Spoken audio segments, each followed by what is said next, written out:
নমস্কার, অনিমা কিচেনে ভিলেজ ফুডে আপনাদের অনেক স্বাগত জানাই। দেখুন আজকে চলে এসেছি, আজকে হোলির স্পেশাল আমাদের আনাজ কাটা চলছে।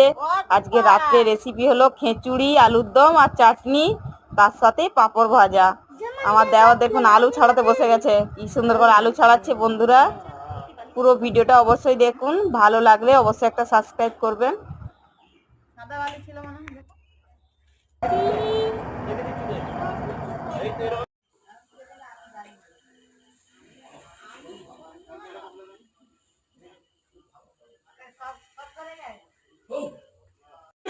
আবার